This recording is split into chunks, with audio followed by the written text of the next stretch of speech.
Oh my God, it's so nice.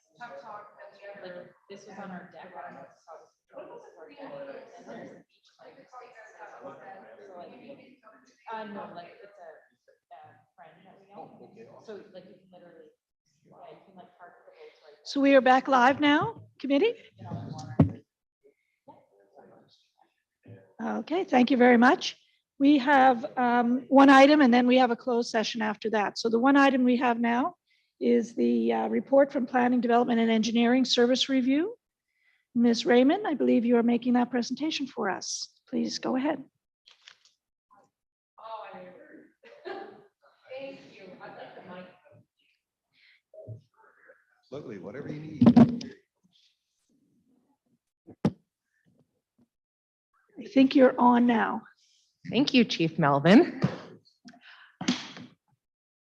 Good evening, Madam Deputy Mayor and members of committee. So tonight we have with us Chris Sainsbury and Melissa Ayres from KPMG to present the results of the service review that was completed during Q1 and Q2 of this year for the Planning, Development and Engineering Services. Administration is here to answer any questions that you might have at the end of this, but I'd like to turn this over to Melissa and Chris for their short presentation. Thank you. Thank you, Ms. Raymond. Okay, thank you, everybody. So maybe just before we dive into our review and the recommendations, just wanted to provide a little bit of overall context. So I probably mentioned this the last time we spoke to council, but our firm's working with a lot of other municipalities who are facing very similar challenges. And in fact, municipalities right across Canada are having challenges with their planning and development processes. So I just wanted to put it out there that this is not something unique to Beaumont. And across the board, we're seeing not only the increasing volumes of applications, but also increased complexities with things like climate change and the changes on policies and things that brings along with it.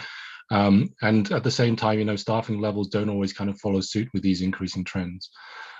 So we're also seeing, a wider range of applicants, from your seasoned developers to your first timers and small businesses, who all come with very different kind of levels of experience and different needs. So these are some of the challenges that everyone is facing.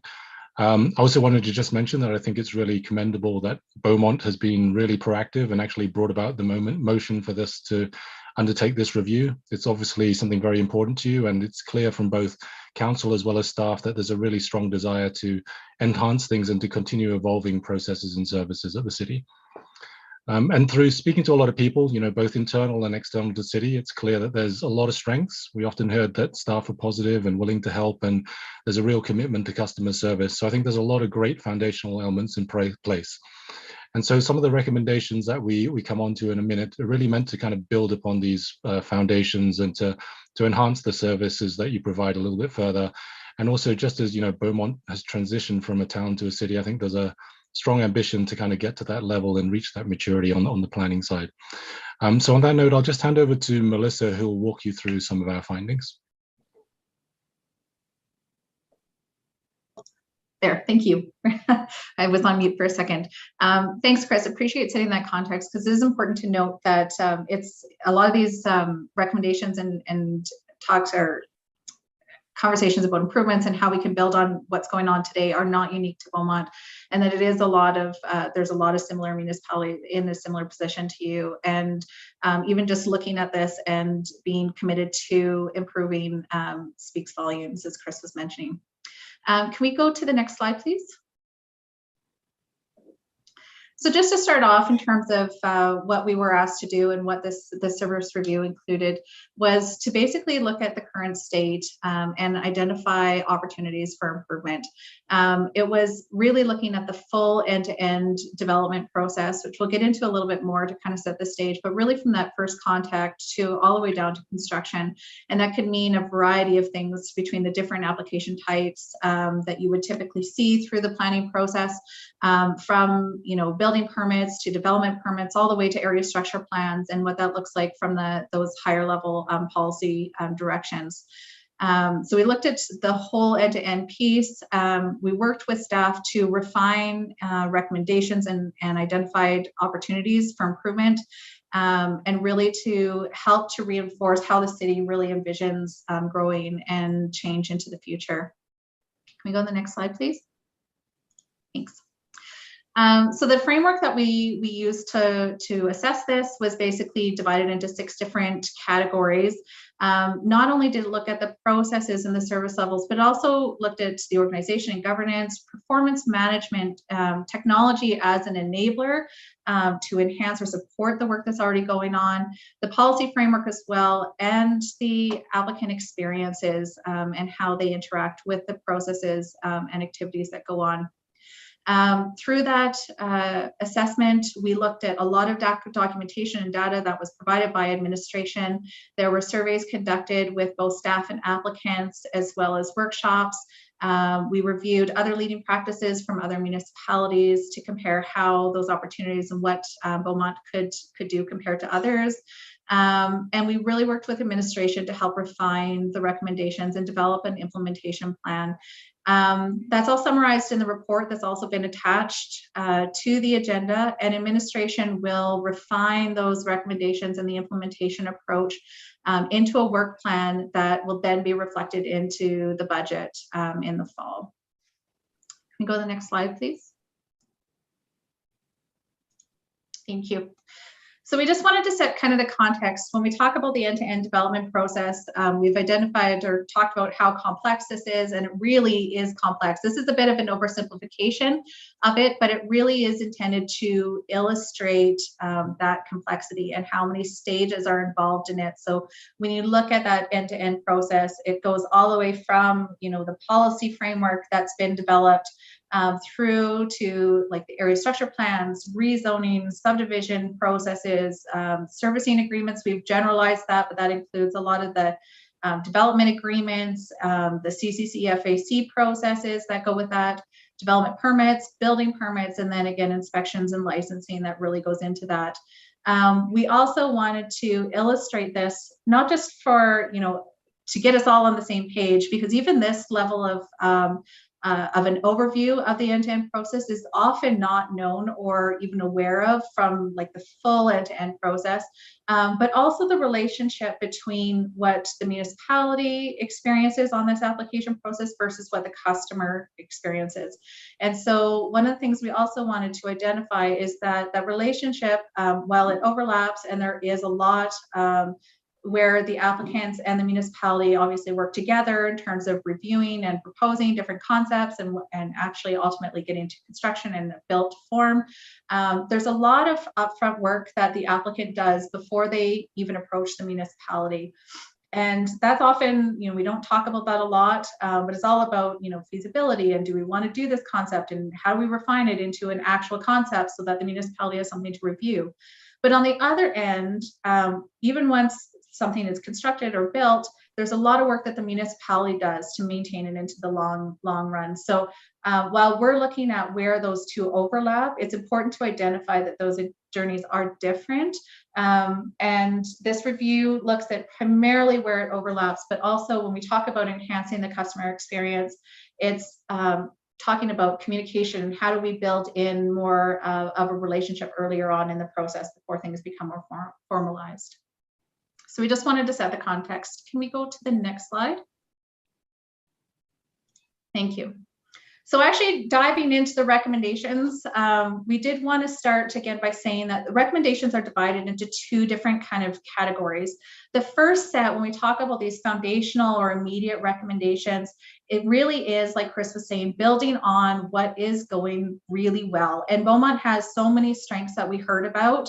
So these improvements or recommendations are really to build on that continuous improvement mindset, really helping Beaumont grow into the city that they envision, this leading city with amazing ambitions for innovation and, you know, building on economic development. How do we attract amazing businesses, amazing communities, and what does that mean to be a city as you grow? So really it's taking what we understand today and setting a really strong foundation that's scalable into the future, so that as applications increase both in volume and complexity over time, even more than what we've seen to date, that will just continue to happen, that the processes will stay strong and you'll have the support and resources necessary to accommodate that change as it happens. So some of the things that we did here, again, Chris mentioned some of these, but just to reinforce that there is a lot of really great things that are happening. We heard things about how accommodating staff are for applicants. We heard about the city's really strong team dynamic. And we also heard a desire to continue to invest in Beaumont. That was really, from what we heard, a testament to the city's strong policy framework and their commitment, your commitment to being a municipal leader. We heard a lot of developers tell us that they're actually buying more land and they want to continue to work with the city on your growth targets. So it was important to note that to you, that again, these recommendations aren't a reflection of things that are wrong, but really to reinforce, how you want to grow into the future and the opportunities that are there. Furthermore, these particular recommendations are really foundational in terms of, how do we get to that future growth and that scalability element. These also reflect what we heard commonly from a variety of different stakeholder groups. So things that were identified kind of across the board as things that people really wanted to see from Beaumont, or things that really needed immediate attention. And so that's really how these ones are grouped. We also heard, over the last few years that Beaumont has transitioned from a town to a city. The number and types of applications have both increased in terms of volume and complexity, and this was exacerbated by the pandemic. So that's kind of a summary of where we're at today. So trying to build on and address that growth challenge, really, that became even harder during the pandemic. We also wanted to make sure that Beaumont was set up for success and long-term success in identifying or implementing any of the recommendations, and the importance of the appropriate resources being put to those implementation efforts, as this type of work is really not a side of the desk type of activity. So you'll see the first recommendation is to actually assign a process improvement champion, someone that will oversee the implementation of these recommendations, but also have the bigger picture in mind. So when we talk about not just one individual recommendation, but collectively how they work together and how they build on each other and how they interrelate, and that can find synergies and additional improvements that maybe weren't addressed today. If you reassess it in a little bit, in 6 months, a year, even 2 years, I'm sure additional opportunities will be presented. And this knowledge from this process improvement champion could really help to set that continuous improvement mindset up for the future as well. The other thing we wanted to mention is this particular role in terms of process improvement really is parallel to what Beaumont is already working on in terms of your technology solutions for the planning processes with the CityWorks program that has a similar mindset in terms of that continuous improvement. And so these roles would kind of work hand in hand, or this role would work hand in hand with the work that's already going on there. Furthermore, I also want to emphasize that the recommendations are really meant to incorporate opportunities to improve that customer journey and experience as Beaumont grows. And again, that complexity increases. It's likely that you're going to see a lot more experienced developers coming to Beaumont, in addition to the regular people that just want to build a deck or apply for a business, those sorts of things. That diversity is going to increase as the city grows and matures. And so we wanted to make sure that the processes that are in place can be scalable to accommodate that more diverse approach and service delivery. The service delivery piece also, we wanted to emphasize, it's not just about timelines, and it's about timing and how applications are handled from a quantitative perspective, but from that customer journey, there is a qualitative element as well. And so when we talk about service levels, we wanted to make sure that it wasn't just about meeting timelines, but it's about how do we actually meet those customer expectations and how do we set that up for growing success. So it's not just about time. That's an important piece, but there's more to it than that. And so that's really what we're speaking about when we talk about service levels that we're trying to aspire to, and the expectations that the city will set for itself in terms of how they want to manage those customer experiences. So in order to achieve those desired targets, additional resources we have identified will be required. We already know that the current state of the city is under-resourced compared to, what we've seen in other municipalities, as well as the number of applications. So there are some short-term recommendations that are included in the report for servicing support to address the immediate needs, but also the identification that as awareness and understanding of this full end-to-end process grows over time, that an additional reassessment of the resourcing will help, again, to continually grow into the city that you're trying to become. And then just the last point on this particular slide is that two of the most commonly heard recommendations across the board from all of the different stakeholder groups that we talked about was a desire for better understanding of the end-to-end process, as well as the need to communicate and educate people about the full process. A lot of people understand portions of it or have a relationship with a certain segment or a stage or a certain application type, but rarely ever is there a consistent or holistic understanding of the full end-to-end process. It touches so many hands, so many departments, that there was a desire both internally and externally to have a better understanding of that. And so that's where some of these recommendations come that are also relatively quick wins in that they could have an incredible lasting impact on the process, but aren't necessarily too hard or require too much to achieve at these earlier stages, these next few months, I guess. Can we go to the next slide, please? Thank you. These next set of recommendations, so there was 11 in total, but these ones 7 to 11 were really additional recommendations, a little bit more tactical in nature in terms of how administration can build on those improvements. Again, reinforcing that continuous improvement mindset. Once you get the foundational elements, these are additional improvements that can be made to continue that growth. They build on the first set of recommendations that we talked about, and they're very much reflective of the current efforts that are occurring by administration and are set to continue over a longer period. And can we go to the last slide, please? Thank you. Finally, the report included an implementation plan as well that has been provided to administration for consideration in the development of their work plan. We did work with staff to identify the level of benefit and the level of effort for each of the different recommendations to identify, how much effort would be required when we get to an implementation. Like, how do we actually manage the change moving forward from here? What does that look like in terms of how we actually manage that change, build buy-in, and set the city up for that long-term success that we talked about. So this particular illustration just shows that relationship between the level of effort, the level of benefit to the city, and how the resourcing can be applied so that implementation plan is more successful. So to get to that desired change that we're looking for. So that was kind of a summary of what's in the report. Chris, I think you had some final words that you wanted to add, and then we can take questions. Thank you. Thanks, Melissa. Yeah, so kind of just to reiterate, there's a lot of strong things to build on, and I think we've set some kind of immediate next steps. I think the idea is we tackled it so that there's some quick wins to gain, sustain some of the good momentum that's been going through this project.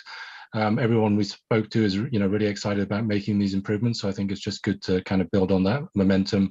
And then as you move forward, there's a few extra, further improvements down the line that we've identified that will kind of take you to, as you kind of grow your maturity and enhance further becoming a city, and as you get bigger and receive more applications. So that, I guess as a whole, that's kind of summed up a lot of our recommendations. As we say, there's a lot of strengths to work with. I think we've identified some quick wins that I know the team are keen to get on with. And so I think, Beaumont's in a great place to take some of these and continuously improve and drive forward the planning and development services in the future.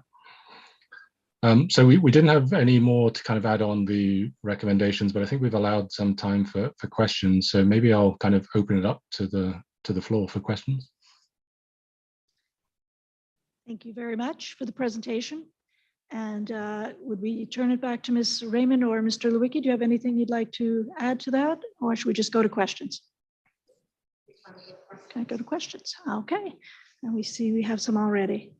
Councillor Monkoff Swain, you're first up, and then followed by Councillor Van Nieuwkerk.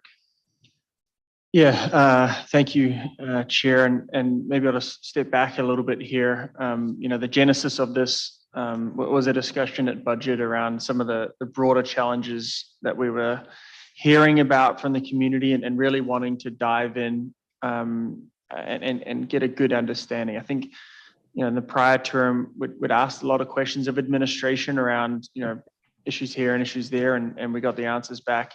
But the solution that I'll say administration recommended was to pull this out a bit and get a third party in and to really take a look at this from a holistic perspective. And I just wanted to thank administration for that recommendation. I think this is extremely great summary that's been put together and report and recommendations. And just thank you to administration for that recommendation. I know we were kind of going back and forth at that time what that motion would look like, but yeah, it's clear that that there has been a lot of positive information that's come out of this with some next steps.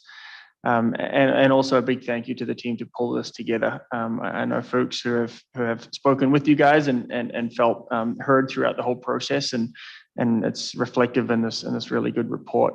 I'm not going to dive into too much here because there is a lot into it, and we just kind of there's more of an update here. The one thing that I did want to highlight though is a question around on your last slide. You talked about the performance management framework. You had that down as number 8, and that it wasn't kind of foundational. I was surprised by that. I think one of the things that we have struggled with is we haven't really been able to measure our success around this sort of stuff. You pointed out all the obvious ones, staffing, etc. But could you just speak to why you thought performance management framework was kind of further down the list of needs to haves? Sure. Yeah. Yeah, another really good question. So actually what's happening is, so staff are already actually beginning to kind of gather data, identifying, what's there, what's not there. So there's already stuff kind of in play. So I think before you kind of set up a whole structure around what that framework looks like and everything you want to measure, there's a bit of an exercise, I understand, going on to understand what data do we have and what are we missing. And then the next stage will be, how do you pull that all together into a structured framework? The other thing I would say is typically, we kind of work with defining service levels first. So once you kind of got an ambition of what you're, I guess, aspiring to, and going back to Melissa's point, we're talking more than just timelines here. We're talking about, customer service, internal staff satisfaction is actually something often forgotten throughout the process. So a bunch of kind of different service levels. Once that's kind of flushed out, which is one of our kind of more near-term recommendations, then it makes more sense. You know what you're aspiring to, you know what you want to measure against, then you can come up with sort of the key performance indicators and see what data you have and what you don't have to try to measure how do you get there. But it's a very good point, and I think the two kind of go together, and I think it's definitely on the radar, maybe just not quite initially because there's a few outstanding things that need to be addressed first. Yeah, that makes a lot of sense. Thank you. Maybe just a quick question for administration before a closing comment. So now, administration, now that we've seen this and this is in front of us, just if you could just share with council or the committee here, what your intentions are to do with this. I don't expect that you're just going to let it collect dust and you're going to work through this. But that's often the concern that folks have as we spend all this time coming up with these master plans and these big high-level strategies. So if you could just speak to kind of how you guys plan to work through this, these recommendations. Thank you for that question. Put it on So my- the implementation of This project would be over a 24-month period. Our next step would be to create an implementation plan, which would then be reflected in the 2023 budget. Okay, perfect. Thank you. And that's a great segue to my final comment will be, I know at the time there was some frustrations from the administration side that there was a lack of approval around some staffing positions that were there. And I was one of them who voted against it, and it seemed counterintuitive. Like, we know we need the help, and why are you voting against it?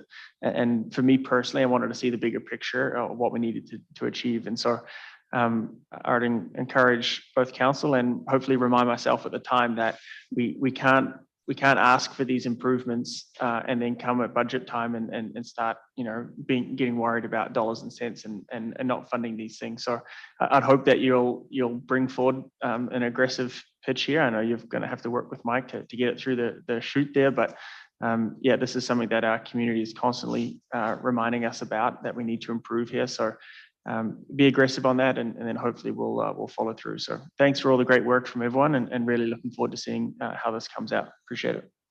Thank you for your comments, Councillor McGough-Swain. Councillor Van Newkirk, followed by the mayor. Yeah, thanks. Thanks, Sam. Based upon that, I'll kind of pare my comments down. But for me, I think this report presents a large opportunity for Beaumont to level up. I think it's a cornerstone document and review, internal review, and how it's utilized is going to shape the city of Beaumont into the future. It's going to be important to see a plan from administration on how we get this reorganized to what was just said, but most importantly, adequately resourced and able to keep up with the growth happening around us in Beaumont. And as I was typing, the next words I wrote was, we'll need to start seeing this in the next budget cycle. That isn't what I just heard. I just heard 2023. So maybe we'll talk about that briefly. One of the things around staffing that Councillor Munkoff-Swain just brought up, that I actually pulled up for myself and screenshotted what was put in front of us at budget versus what we approved. And I was trying to remember and recall those conversations, and just wondering at the time, why did we make the decisions we did? Why would the senior planner be unfunded and then remain unfunded? And we had all those discussions, but I think when those types of discussions are put in front of us at subsequent budgets now, given this report, I think it's going to be a whole lot easier for council and administration to have those conversations, and because there will be a plan associated with it. One question here, and then I'll hold some questions for after. Maybe they'll be answered by others. Christopher, I think you answered part of my question in one of your last things that you said, but in the recommendations, there's 5 recommendations, and buried at number 5 is role clarity. And I wondered how role clarity got down to number 5. I can see that 5A, illustrations and departmental scope, could hinge on defining service levels. I can see that. But without role clarity at the beginning of this process, how are we going to be successful? Just if you could speak to that. Thank you. Yeah, good question. So actually the recommendations are not meant to be sequential. In the report, I think we set out a 24-month time frame. So they're kind of different phased amongst different things.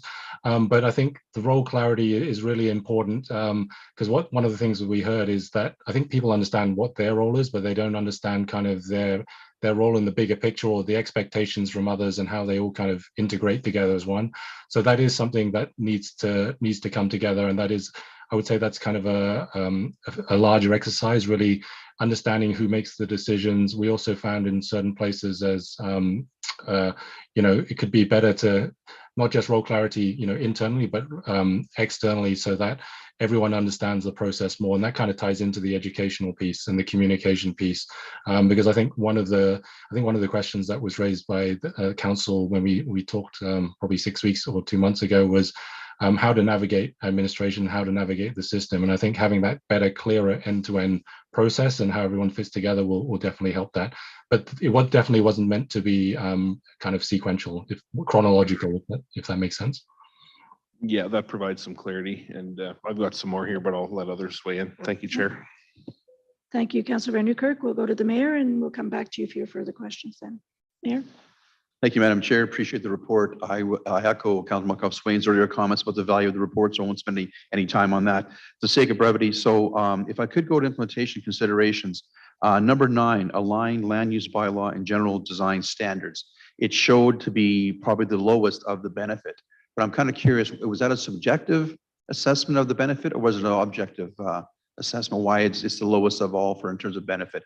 We were actually looking at aligning 2 rather significant documents. Just curious on that, how you has arrived at the assessment being somewhat in the medium range, if I could, please. Maybe I'll defer to Melissa on this one. Thanks, Chris. Yeah, so this one was, we did work with staff, and it is somewhat subjective in terms of where those bubbles kind of landed on that chart. But it is important to recognize that within the policy framework assessment that we did, this was the only recommendation that kind of fell within that category. So it was something that we found is that overall Beaumont's policy framework was actually very strong compared to municipalities across Canada, not just even in Alberta or in the region. And that this was the only recommendation from a policy perspective that was identified through the review. Now, that being said, the land use bylaw and the GDS are also already both strong documents in and of themselves. But what we did hear is that sometimes the standards that are in both of them don't always align, and that as applicants go through the process, they'll go through the bylaw first and then get to the engineering standards, and sometimes they need to change or adjust their applications as they go through that process. So that's really where that recommendation came, was to consider the same approach for both documents so that they're setting out to achieve the same development goals. So it is somewhat subjective, but that was really the driver behind that recommendation. It also recognizes the reason it's a little bit lower down, as Chris was mentioning on a chronological perspective, is that it will take longer to adjust those policy frameworks. It's not like an easy thing that you can just do in 6 months. It's going to take a little bit longer to get to that alignment, and also reflect some of the resourcing recommendations there. So that was kind of the rationale behind that one. Thank you. No further questions at this time, Madam Chair. Thank you. Thank you. Thank you, Mayor. Before I go back to Councillor Van Newkirk, I just want to ask one question myself. I wonder if the consultants could explain the rationale behind the process champion, and just give us a little more of your thinking around whether that's an internal or an external position, term position. Just want to get my head around that. And I know that the administration will be considering all of these recommendations, but I would like to know your thoughts on why that's number one. Yes. So as I mentioned, we're working with a lot of other organizations, and the biggest mistake we often see is we come up with this report, and then either it gets stuck on a shelf and doesn't get implemented, or staff or administration try to do this off the side of the desk and they're already stretched and already busy.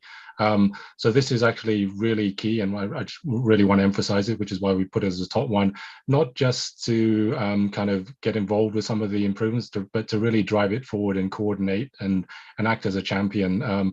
This is something that we've seen work really well elsewhere, and where you fail to really assign somebody with the dedicated amount of time and effort and ability to kind of really drive things forward, that's where you're going to run into challenges. So I think it's really important that somebody is dedicated to that role. And so as part of that, we put it as kind of one of our recommendations. There are kind of some internal staff kind of seconded to some other projects like the City Works implementation. And so there's different staff, complement moving around to overall drive this forward. But I think separate to that, I think having somebody lead this is absolutely critical. Melissa, did you want to add anything? Just to respond to the internal versus external, we do recommend that this is an internal position, that someone is identified from internal staff for at least the 24-month period that we've kind of identified for the implementation. The reason for that, to focus on someone internal, is because there already is a knowledge that's being developed through the City Works implementation that you can basically build on. You don't have to bring somebody in that has to relearn all of that. You also want someone that has a lot of existing relationships with staff, because a key piece of this role is to build buy-in with internal and external stakeholders. And if you utilize an internal resource for that particular role, they have a better opportunity to build on those existing relationships, as opposed to coming in and having to build that trust from scratch. So that's kind of why we're recommending an internal position, but it is a term position as well for the implementation. However, that could be reassessed as well, because as we've talked about, it is intended to be a continuous improvement model where you continue to grow and improve. And so if this is something that is desired even on the short term, it could evolve into something into the future as the city grows, that could be a customer service concierge or something like that. Like, it could grow into something else. So for the short term, it's to implement these particular changes and recommendations that we've identified, but it could be more in terms of that customer experience journey into the future. Thank you both for that. I think you've definitely answered my question, and I would just say from having had some experience doing that kind of work, process lead can sometimes be the most unpopular position, depending on how they fit in the organization. So I'm sure the administration will take that under consideration, just in terms of how the authority is identified and explained to staff. And again, a term position internally sounds like a good idea, but I can see there being a lot of challenges just in setting that up and then backfilling positions and things like that. So that's not without its challenges in and of itself, but I do appreciate the thought that went into that. Thank you. Councillor Van Nieuwkerk, would you like to ask us some further questions? Yeah, thank you. I think I'll just hone in on one, keeping it higher level at the recommendations. And I guess my questions right now would be just surrounding the revised fee structure piece. Just a couple of comments. I guess we'll start with a simple question. Is it common among municipalities to work toward a break even? You're not using the words break even. I think you're saying a fee schedule that allows them to sustainably carry out the work associated with. So, basically, are we charging enough to pay for the people's time is kind of what you're saying in that. So is it common for a municipality to look to break even on this type of service? I'll start there.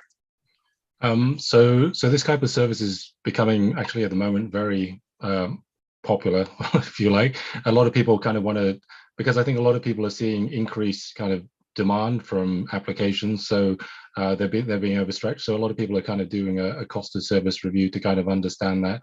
In terms of the break-even structure, it depends on a number of things, because if you can imagine, the development life cycles are broken into different phases. So what you'll find is certain municipalities kind of subsidize maybe the front end to front end fees to get people through the system, and then they kind of recoup that maybe when it gets down to the building permits. So there's kind of different strategies each municipality kind of approaches, but really tying in with the service levels and where you aspire to be, to getting that cost of service mapped and aligned with that is proving very common and popular at the moment. Yeah, I wondered about that, what the regional scan would show, and that kind of speaks to that. For me, I look at it actually a little bit differently. I look at these fees as open for business fees, as in, if we're charging too much for something and then maybe taking too long to get things done, then investment maybe go to other places. So personally, I see this group paying for itself in spades by streamlining the process, switching the opinion of those who are looking to invest to being pro Beaumont. Like, let's go to Beaumont because they have their stuff in order, right? So for me, the fee structure needs to be there. We need to charge something for what they do. But I believe holistically that the focus should be on this group paying for itself by optimizing what they do, getting everything in place and streamlined so that folks are coming to Beaumont as a choice. And I think that's where the paying for themselves comes from. So, I do think the fee structure is important, but if we're spending a whole bunch of time on that, I would suggest it's better spent on getting these processes organized so that we can get a pro Beaumont mantra out there. So that's just my comments on the fee structure. Thank you, Councillor Van Nieuwkerk. I do not see any other questions of members of the committee. And if I'm reading the committee correctly, we're prepared to make a motion. Someone is to accept this for information and let the administration take it forward and bring it back at budget time. Sounds like what I'm hearing. Nods around. Someone prepared to make that. Councillor Monkoff-Swain, you have the floor. Yeah, maybe before I move the motion, just want to clarify. I heard 2023 budget, that this would come back. And in my mind, that means this fall for the 2023 budget coming up, right? Okay. Thank you. I heard others say different. Sorry. Yeah. By others. Yeah. Okay. I will move that the July 19, 2022 Planning, Development, and Engineering Service Review report be received as information. Thank you very much, Councillor Monkoff-Swain. And now if council would please vote, committee would please vote. And that is unanimous. Thank you very much. Thank you very much to our consultants from KPMG and to the administration for that report. Well done. We now are going to be requesting a motion to move into closed session, I believe. We have one remaining item on our agenda, so is there a member? No, yes. Oh, sorry, jumped right over that. Thank you very much. Are there any members of committee who have any inquiries this evening? Not seeing any. Okay, good. Thank you. Then is there a member of the committee who's willing to make a motion to go into closed session? I was going to say Councillor Barnhart again, but Mayor Bill. It's on your screen. I'm just reading It's what's on the confusing screen. your screen. No, I get that. I move the committee of the whole move to closed session, discuss matters protected from disclosure under the Freedom of Information and Protection of Privacy FOIP Act, sections 24 and 25 at 7:02 p.m. Thank you, Madam Chair. Thank you, Mayor Bill. And would committee members please vote on that motion? That passes unanimously, so we'll close the meeting and go into closed session. Thank you.